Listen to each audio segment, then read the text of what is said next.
Bonjour. Alors aujourd'hui, je vous parle de comment équilibrer la raison et les émotions. Alors, vous me connaissez, vous savez à quel point pour moi, il est important que les gens développent leur conscience émotive, parce que les émotions sont de belles portes d'entrée. Alors, naturellement, si on a des émotions lourdes, souffrantes, ben, c'est la porte d'entrée à une blessure qui a besoin de guérir.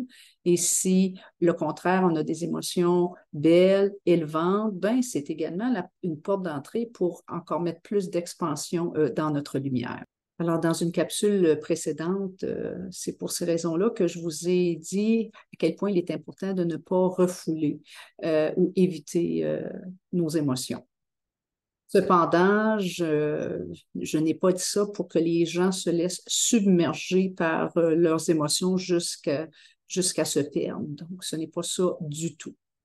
Et c'est là qu'il y a un jeu intéressant entre la raison et l'émotion, comme si la raison et l'émotion sont deux amoureux qui travaillent ensemble dans leur intérêt le plus élevé.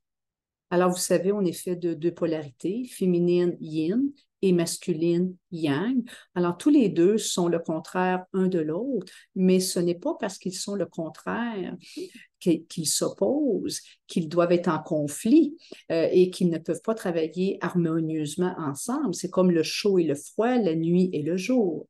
Lorsque le jour se couche et fait place à la nuit, il n'y a pas vraiment de confrontation, il y a plutôt comme un bel échange entre le jour et la nuit.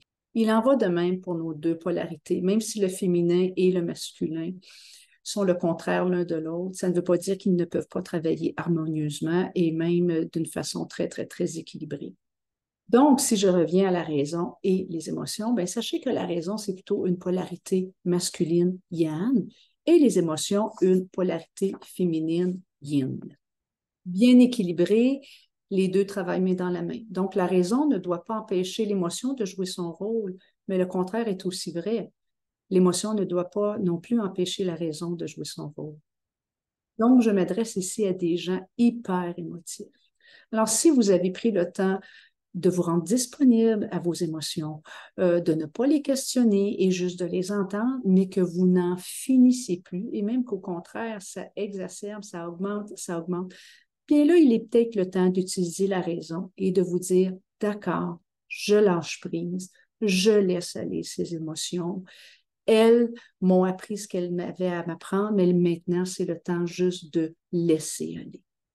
Donc, n'oubliez pas, il n'est pas plus sain de donner tout le pouvoir à nos émotions que de donner tout le pouvoir à notre raison.